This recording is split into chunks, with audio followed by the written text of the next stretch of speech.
All right, good morning, everyone. Let's make a start. I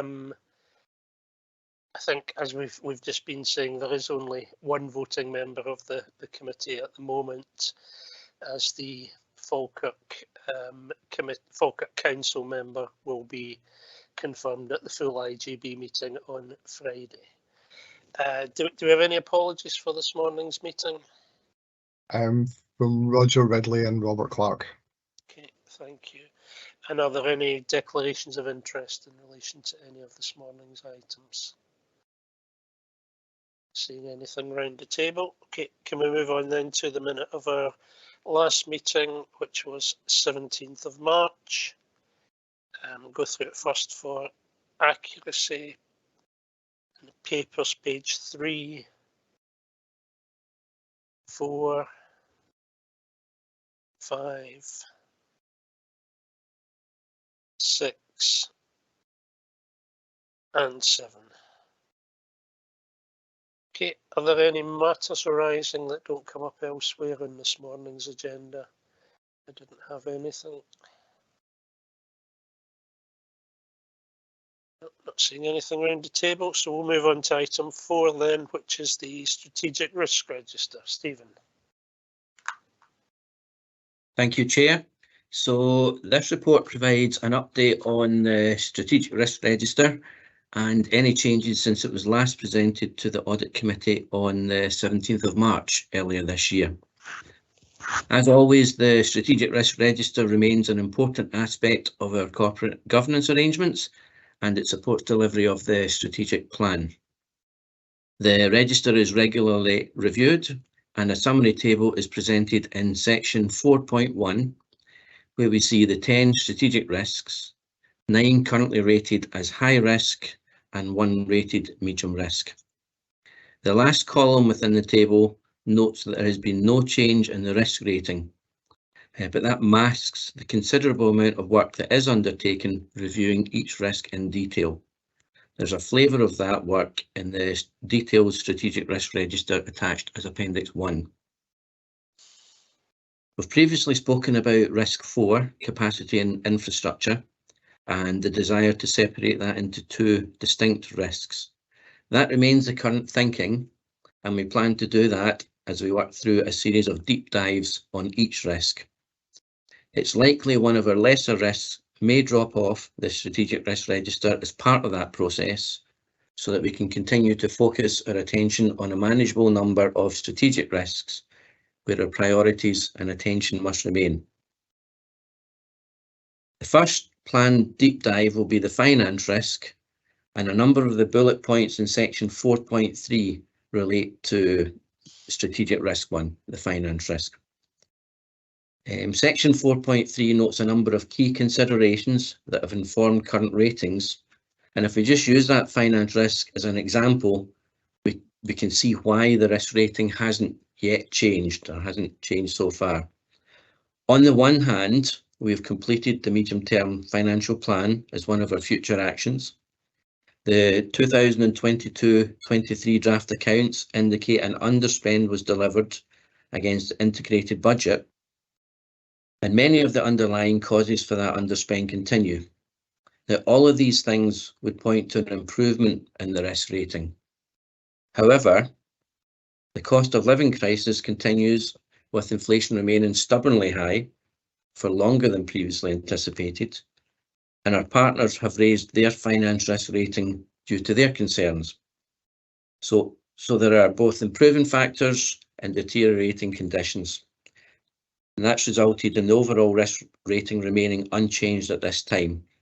But we will continue to take a close review of all the risks, including risk 1, and we will review it. It's actually later this week as we start our first deep dive on the finance risk. A couple of our other strategic risks have a future risk rating of low, as noted in section 4.4 of the report. I suspect that position will change in light of emerging risks and as we undertake the deep dives later in the year. We've already touched on Appendix 1, the detailed Strategic Risk Register. Each page starts with a brief narrative articulating the specific risk and concludes with another short narrative that outlines some of the key considerations and key changes since the previous risk review. And I think that just brings us on then to the recommendations. The committee is asked to consider and comment on both the high-level summary in section 4.1 and the detailed strategic risk register in Appendix 1. Thank you, Chair. Thanks, Stephen. Yeah, I mean, there's a lot of work going on and still to go on. I understand what you're saying about the finance risk. I think with everything that's going on at the moment and the future position as per the medium-term financial plan, I think it would be a surprise to see that risk rating dropping at the moment. I think keeping it high is probably very realistic right now. Okay, did anyone else have questions or comments on the risk register? So those deep dives will be done by the management team, and then any proposed changes will come back through the system. Is that right, Stephen? Yes, Chair. It's the first deep dives on the finance one, and it was deliberately targeted as the first deep dive because that will be my first experience of going through that process with both Sarah and Hugh. The deep dives, some of them we will be supported by the NHS board's risk management team. So Sarah is doing the finance one, and some of them Hugh will be the lead support. So it's very much a watch and see for me too, to understand exactly how we'll go through that process. I know Hugh and Sarah have been doing lots of work in the background to map out that plan. So I will be better informed after we've done the finance one. But I would imagine it would absolutely make sense, not only that we report back our strategic risk register on a quarterly basis, that where we've done the deep dives, that needs to feature too, just to provide extra assurance to the committee. Thanks. Of course. Thank you. Tony? Just a couple of things. We've looked at the finance deep dive in Forth Valley, and that was really very good. It's kind of model of its kind. It's one that we used, actually ripped off for other clients, so that's one that's certainly worth looking at. The other thing I would say is in the somewhat voluminous annual report, if you manage to make your way to the end of it, there are a series of kind of assurance questions and risk questions at the back, and I think those are helpful. I mean, obviously it's your deep dives and you'd have to tailor it for your circumstances, but some of the questions at the back were worked on with a number of risk managers, including an RJB person from Forth Valley, but 4 health board risk managers, 4 health board board secretaries plus myself. So we kind of threw in some, I think, useful questions. So it'd certainly be worth having a look at those just to see if any of those could be helpful in terms of informing the deep dive. Great, thanks, Tony. Okay, if there's nothing else on risk, we'll move on then to item 5, which is the internal audit annual report, and that'll be yourself, Tony. Thank you. You'll be relieved to know I do not intend to take you through this line by line. There's a lot of it. The one thing that did occur to me just now, and it's obviously something for you to decide as a committee, given that we haven't got full membership at the moment, and there is quite a lot of work and quite a lot of information in that report, something we do elsewhere is that the annual report gets circulated either to all standing committees, when you have a kind of a big range of standing committees, as in the health board, or to all members. So that's something that you might want to think about in terms of just making sure that there's we put quite a lot of effort into this, as you can imagine. So it might be helpful for everyone to have a look at that. But I'll leave that to you to decide, and I'll just probably take a step back and provide some context to the report. So I think there's some important issues, not matters of detail, but just looking back, as we've discussed already, it's a very risky environment out there, and it's a very volatile environment. So that explains some of the gradings and the recommendations, which maybe in and of themselves don't look that serious, but we have to take them in the context both of each other, because there's quite a few recommendations there, relatively speaking, but also in the context of the environment. And the thing I'd like to emphasise most is that we don't do these things because we're auditors and we're obsessed with risk and governance and all that type of stuff. We make them because at this time of all times, you are facing risks greater than I've ever seen. And I've been in the NHS for 30 odd years. I've not seen things like this. I've never been in a situation where 1 minute an organisation might be looking at a £35 million deficit, the next it's not, and next week we just don't know. Or, in fact, where the Scottish Government is openly saying that it's £1 billion overspent, moving to 1.9. And if you add up the accumulated projected deficits of all the health boards in Scotland, you end up with what is a really quite eye-watering figure.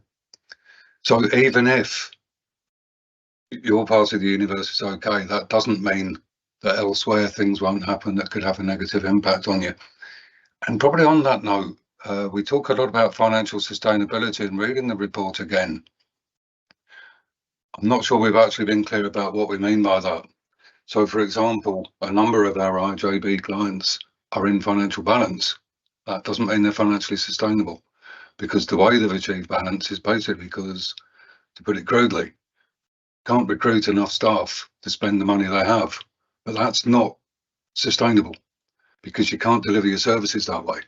So when we talk about sustainability, what we're talking about is your overall strategy, your strategic objectives, your workforce requirements, and your finance all being in balance. And that's not to say they're not, but it is a different thing from just hitting your financial targets every year. It means delivering all of your objectives within the agreed financial envelope. So I think that's an important distinction. And it probably takes us to the importance of governance in all this. So when we do have a fast moving risk environment, when we do have a number of external threats, and as we've mentioned in Forth Valley, we have very particular local circumstances which particularly relate to the relationship between the IJB and its partner bodies, especially the health board, and that health board itself is in special measures. That creates a very particular set of circumstances where the governance becomes ever more important, not for its own sake, but governance with purpose. But what we're really trying to get to is governance that recognises risks before they arise, that identifies solutions to those risks, that actually makes sure those solutions are delivered, and above all monitors to make sure those solutions work. And that is, if you like, a very high pressure environment. And that is why, if you look at the report, there's quite a number of recommendations, and they're quite highly graded. In other circumstances, those grades might not be as high. But all controls are a response to risk. And if you need to mitigate extremely high, fast moving risks, then those controls, if you like, and I'm sure I've used the analogy of the flood barrier, if not here, elsewhere, I always do. But it doesn't mean that the flood barriers have got lower. It doesn't mean that they've got worse, or they haven't been properly maintained or whatever. What it means is the water's just that bit higher, and there's much more risk of the water just seeping over the top. So that's the circumstance in which we've written this report. If we go into, and I won't go through the detail, I'll just touch on the key things.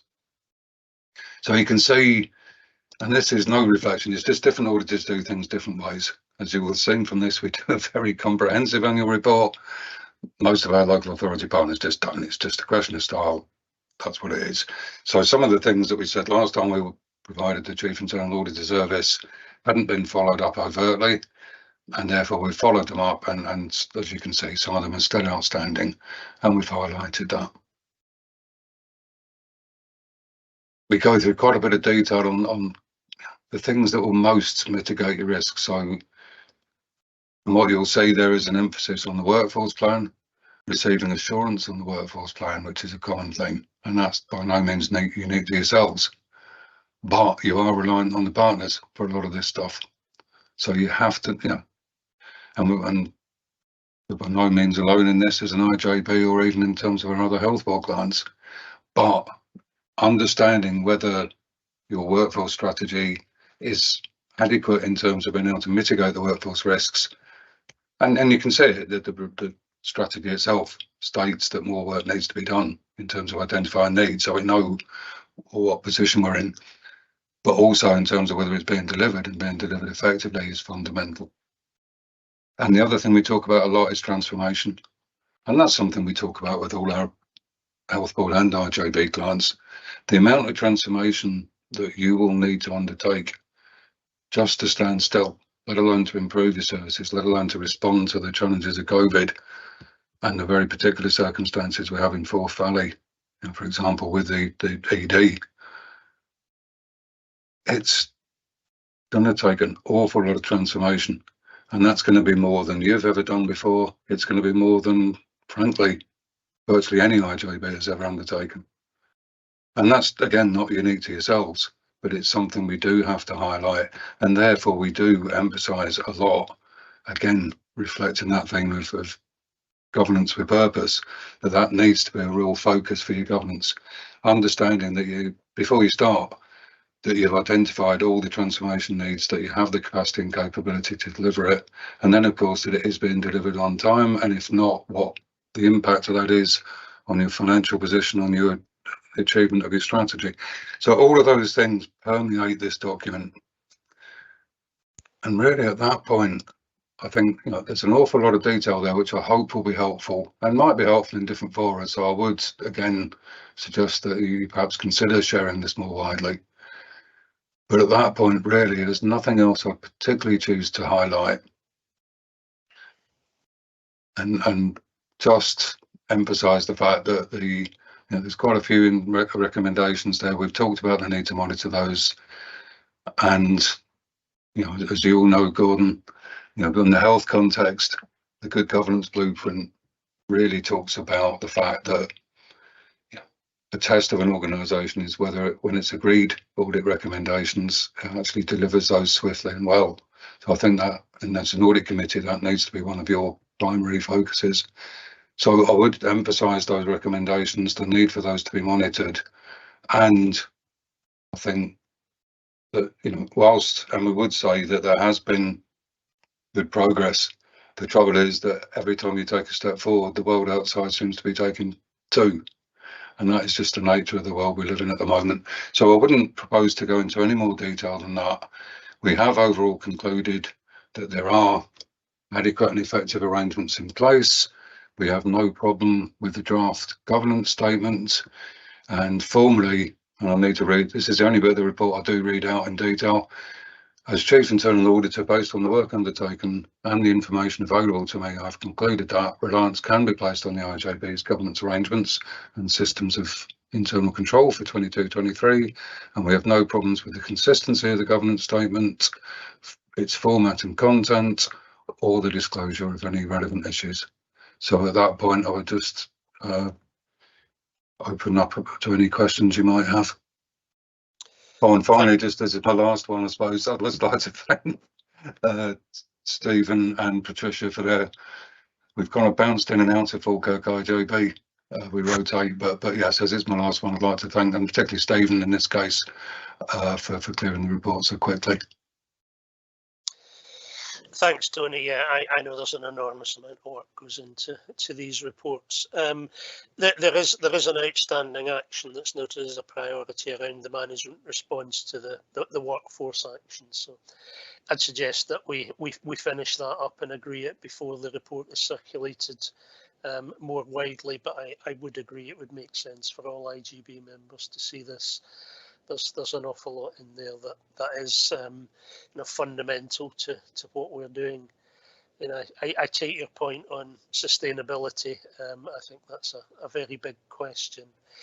We've been in a position for a couple of years where the reserves position at year end has given a somewhat unrealistic position of the finances, and that it's looked very rosy when we know it's late allocations or money that is temporarily resting in the IGB's account before going back to government. But again, that comes into the sort of year-end balance question, that using reserves is something you can do in the short term, but it's certainly not an effective long-term strategy. Patricia, you want to come in? Thank you. Just to acknowledge the work internally by Stephen and our partners in the Council and Health Board, but also to Tony and his team for the report and the points well made.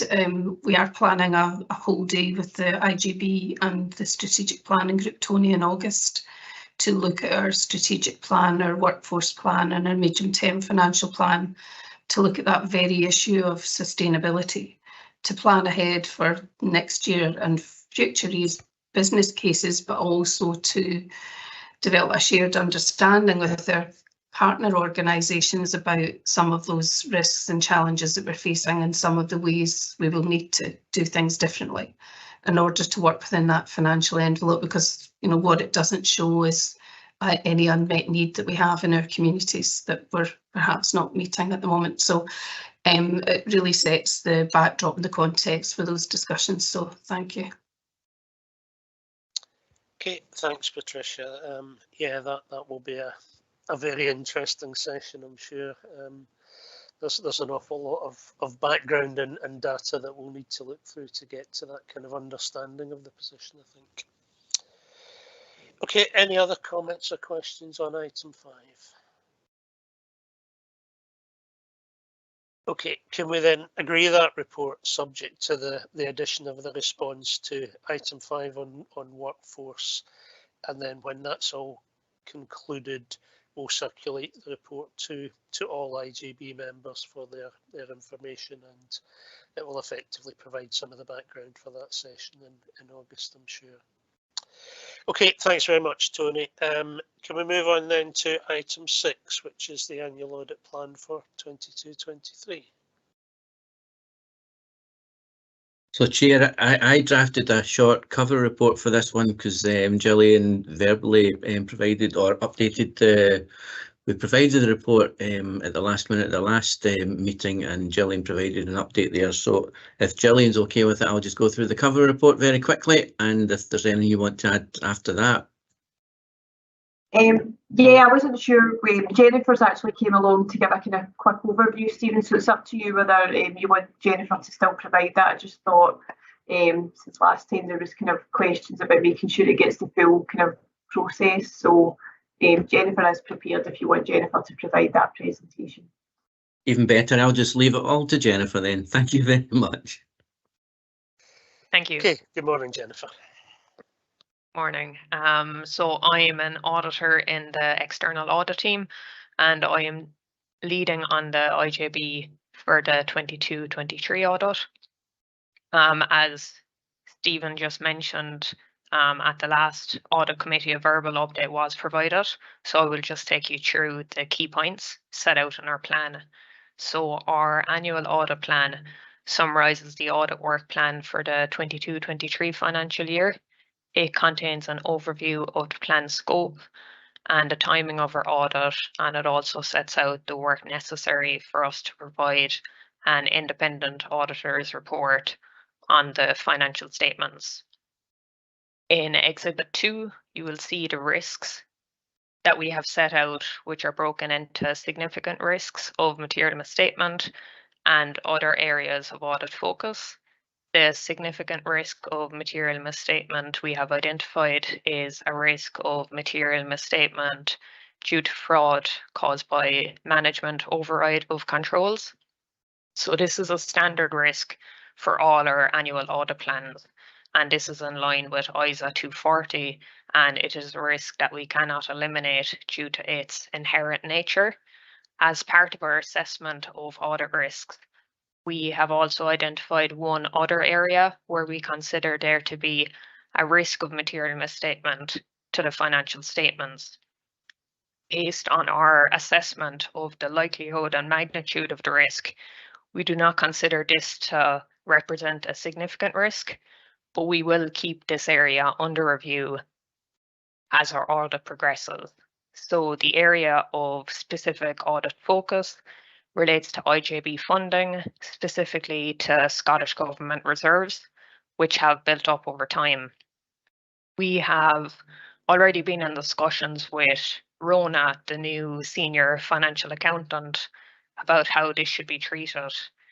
In terms of the wider scope and best value, paragraph 24 sets out our work that we will carry out on the 4 wider scope areas. We will also carry out some specific audit work on climate change and cybersecurity. And in Exhibit 1, we have set out our materiality levels. So we set these levels at the planning stage of our audit and then review them again later on in the year when the draft annual accounts are available. So as you can see, we have set planning materiality at 4.8 million. This is the figure we use in assessing the overall impact of audit adjustments on the financial statements. Performance materiality is set at 3 million, and this is the trigger for considering further audit procedures. And the clearly trivial amount is set at 140,000, which means that any unadjusted errors above this would be reported to yourselves. As you can see in Exhibit 6 of the plan, we have outlined our audit outputs, and we are working towards providing the independent auditor's report in mid-September. Finally, Exhibit 7 sets out the audit timetable, outlining our key dates.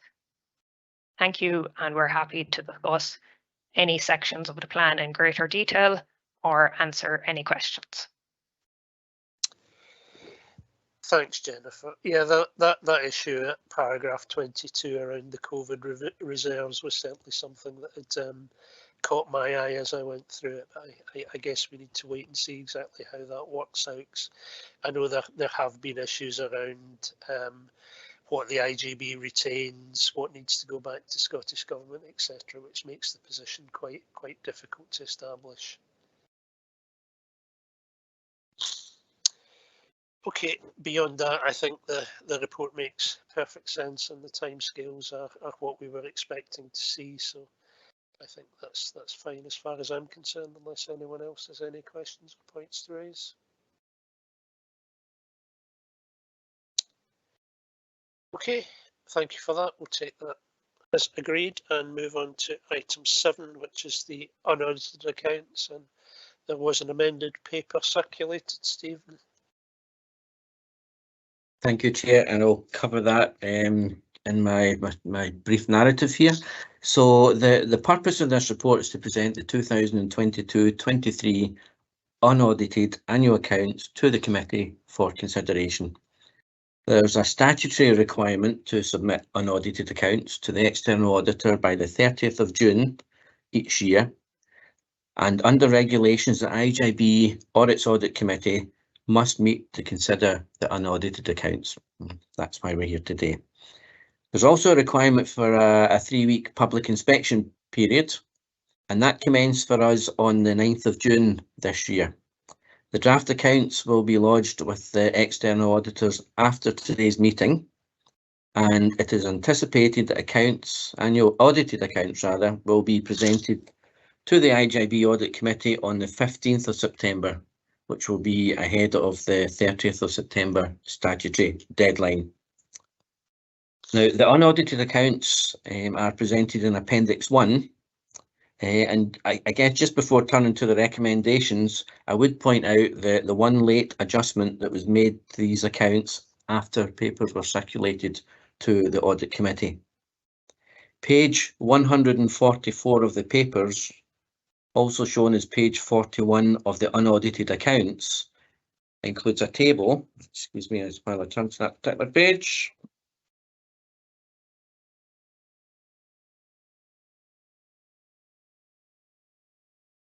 It includes a table of related party transactions broadly halfway down the page in section 10.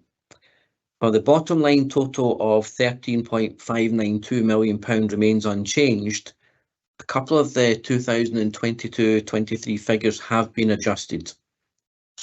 The version that was circulated to committee members on the morning of Monday the 19th of June shows the correct figures, and I can only apologise for the late amendment that meant this went out after the original papers were circulated.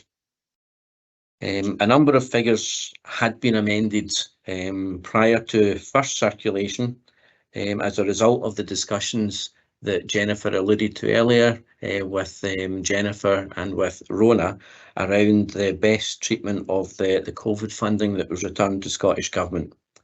Most of those figures were amended in time, but as I say, apologies because the figures in section 10 weren't picked up until afterwards. And so I think it was important that we had a full set of correct unaudited draft accounts available for today's meeting for noting before we submit those accounts to external audit for review.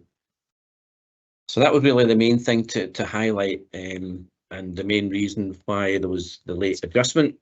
I'll just turn back to the recommendations and note that the audit committee is asked to consider the unaudited annual accounts, to note the public inspection periods, and note that the unaudited annual accounts will be submitted to the external auditor by the statutory deadline of the 30th of June 2023. Thank you, Chair.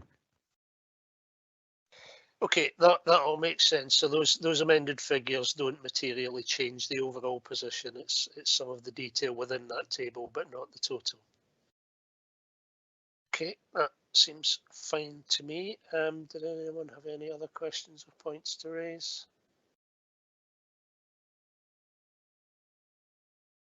No. Okay, I'm happy then that we agree the recommendations, and we'll leave it to you, Stephen, to continue with the work of putting them out to consultation, passing them on, etc.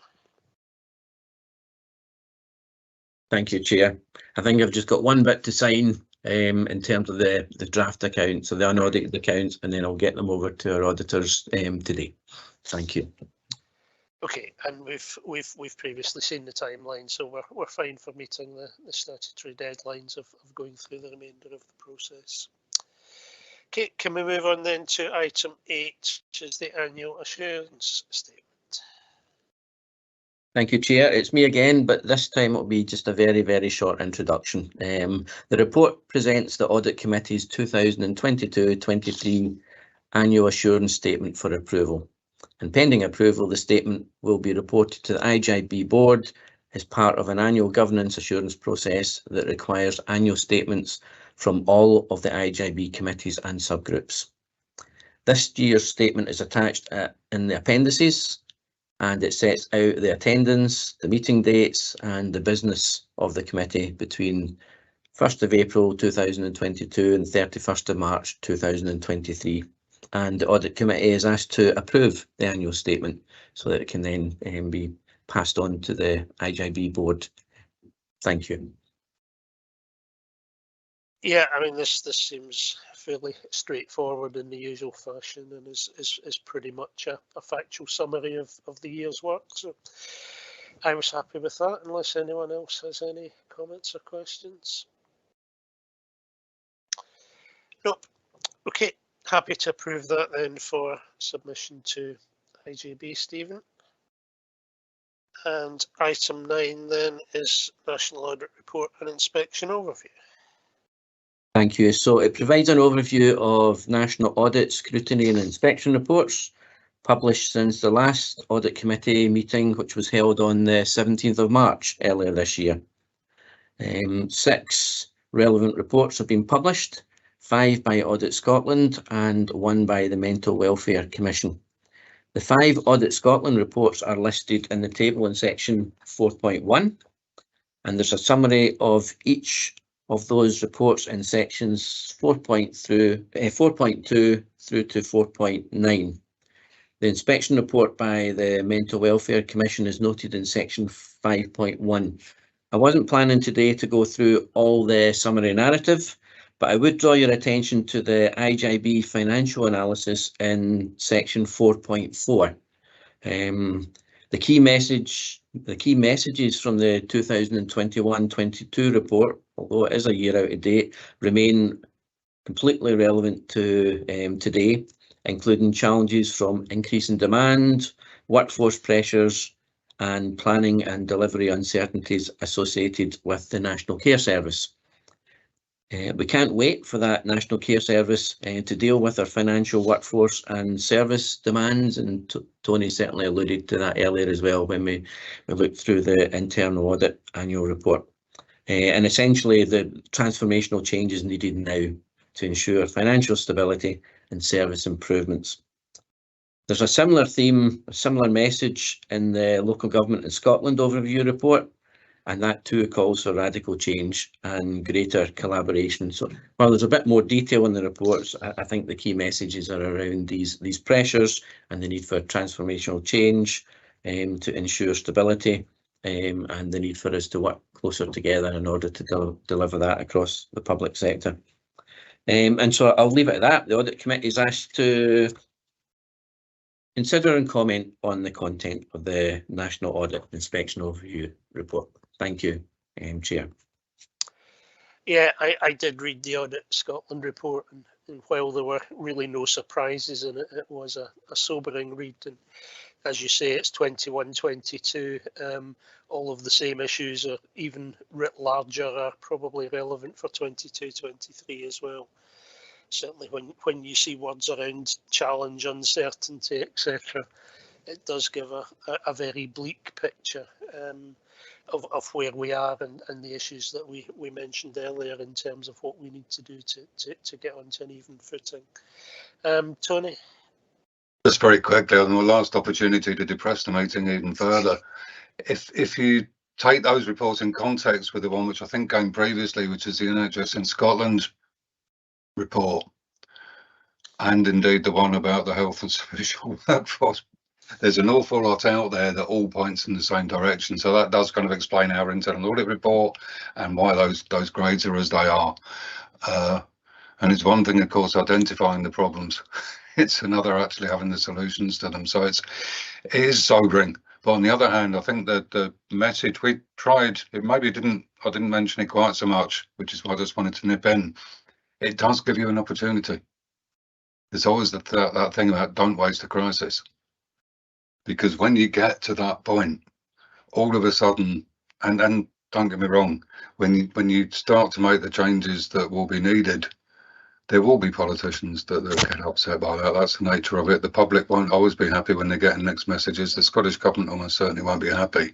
But on the other hand, when you are in a situation where things do start to become quite extreme, that does give you the opportunity to kind of maybe push through entrenched boundaries. So in terms of the relationship with partner bodies, in terms of the relationship with the public, and the one thing I have seen quite a lot is actually the public get this. The public do understand that there needs to be change. They're not daft. And so if you are bold and brave, and I suppose that the thing that I didn't say in my report is about the importance of supporting officers, so challenging them to make the difficult decisions, challenging those decisions when they come to you almost in private, if you like, but making sure that you stress test it. But once you've agreed a plan of action, when it starts to get rough, as it may well do, supporting the officers and saying, no, this is the right thing to do, this is what's necessary, and these are the changes we need to make. And that is an opportunity, because people do understand that need, and frankly, there's not a great deal of choice. We will have to start doing the things that maybe we should have been doing quite a while ago. So it's not all gloom and doom, because it does give us that momentum, that impetus, that need to start changing the things, which after all is what the IJB was created for. No, absolutely, Tony, and major change is often a difficult process to go through. It is about retaining belief in that end point, that the change process will be worth it for the transformation that's achieved. And I mean, we all know the position we're in with increasing demand and not an infinite source of money or staff, that we can't just continue going on as we are, putting sticking plasters over and hoping it all works out in the end. There does need to be that major transformative change, and that's what we're working towards. Okay, on that note then, we'll move on to item 10, which is the government statement improvement actions. Stephen. Thank you, Chair. So the report provides an update on progress to implement a range of improvement actions identified through the annual governance statement and from various internal and external audit reports. Improvement actions are grouped into 4 broad categories, and these are listed in section 4.1 with additional detail contained within Appendix 1. There's an explanation of the RAG ratings in section 4.2 of the cover report. and sections 4.3 through to 4.6 provide some additional context to the appendix.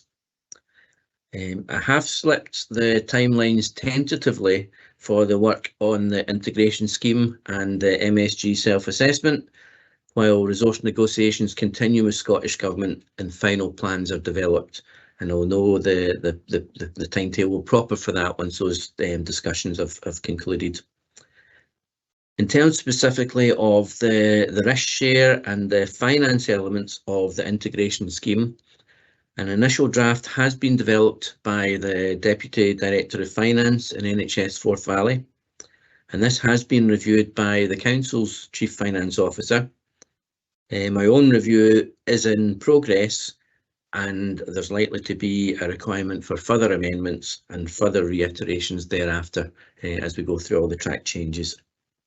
I've also conducted an initial review of the SITFA financial management checklist, and it became apparent to me during that review that a wider self-assessment, including senior management and board members, is required. And I'm also in discussion with Jocelyn Lyle from Internal Audit regarding the Audit Committee self-assessment that's referred to in this report. And I will report back on those discussions as well once those have concluded with Jocelyn.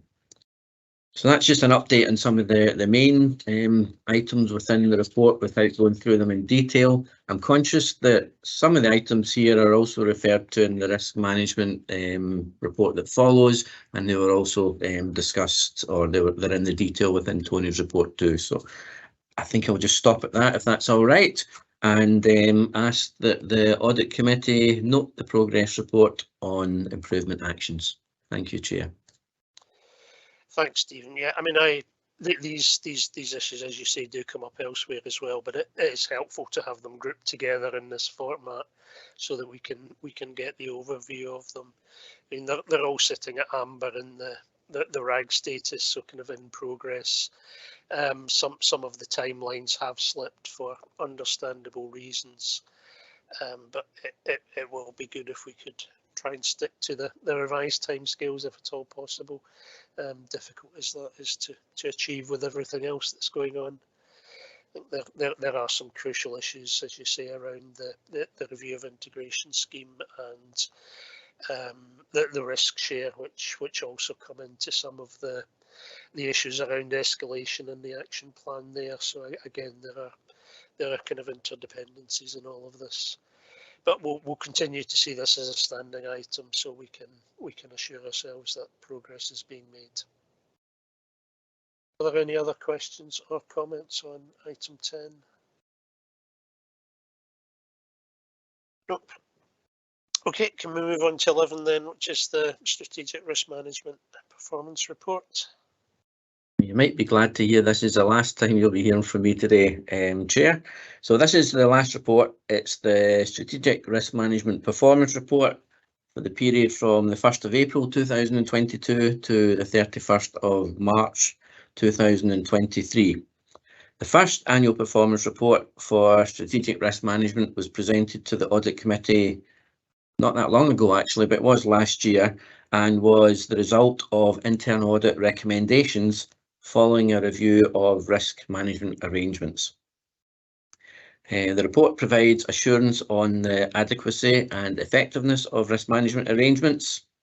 It outlines work to further embed arrangements, and it includes progress against the risk management action plan, where we can see a mixture of progress with some actions complete and some timelines extended, particularly around the training, deep dives and risk appetite. The report's contained in Appendix 1. Broadly, it can be broken down into 4 areas, outlining the IJB's governance arrangements, strategic risk review, operational risk review, and finally the risk management action plan. The report is broadly similar in structure to last year's report, although it is slightly pared down from the previous version. We didn't see a need to include the current strategic risk register as an appendix when it already appears on the agenda, and we've already covered that today. Appendix 1.2 includes a comparison with partner strategic risk registers. while Appendix 1.3 summarises progress against the Risk Management Action Plan. And finally, the report notes key achievements and work planned for the current year. And the Audit Committee is asked to approve the Strategic Risk Management Performance Report for 2022-23. Thank you, Chair. Thanks, Stephen. Yeah, I found it very helpful to see this as an overview of the work across the year and to remind ourselves of the progress that's been made.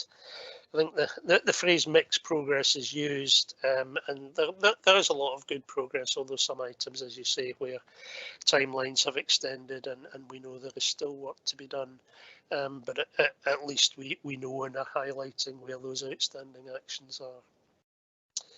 So yeah, I'm happy to approve this, Tony. Really quick one. I think one of the things that is helpful for the risk management report to do, and if I've missed it, it's down to advancing years, but I didn't actually see a conclusion on risk management arrangements. And actually, I would say, yes, it's mixed progress, but actually there has been good progress. So in an ideal world, and this is real kind of auditor nerdness, but we like to see the words adequate, assurance, the risk management arrangements are adequate and effective. And as an auditor, I would say you could read that report and say, yes, there's more work to be done, but you could actually conclude that arrangements are both adequate and effective. And I'll throw in a little caveat, which is to say that in future, the risk profile might be such that you can't necessarily mitigate to the level you want. But in terms of the arrangements, I think you could actually conclude. So if perhaps Stephen was to say, and on that basis, I'm happy to assure you as an audit committee that arrangements are adequate and effective for the minutes, that would be perhaps a useful thing, because it kind of gives you that assurance. So when you send the accounts to the externals, you've got that overt assurance, even though, to be quite honest, you can easily draw that from the thing. But it's just nice to actually have the words spoken and recorded, so it covers you as a committee. Yeah, fair comment. Sometimes it's good to be explicit rather than implied. Stephen. I think we will make sure those words are included in future versions of the report. And thank you, Tony, because I actually agree. I think there's been a lot of progress in a number of areas in the space of just over a year, actually. I was reflecting on some of the things that have some of the achievements that we have put in place. This is now our second risk management action performance report in just over, well, probably about 13 months. We've got a revised risk management strategy. We've got a medium-term financial. There's quite a long list of things that we have achieved. So I'd be happy to assure the committee today that arrangements are adequate and effective, and hopefully that will bring a smile to Tony's face too. Thank you. Okay, thank you, Stephen. The committee is happy to accept your assurance. Okay, now we've got all that sorted for the minute. Were there any other questions or comments on this report? Nope. Okay, we'll take that as agreed then. Is there any other business in relation to today's meeting? Nope. Okay, that's not bad. We've got through it in an hour or so. Some really good work there. Thanks very much to everyone who's been involved in preparing the papers today. And I'll see you all soon. Thank you.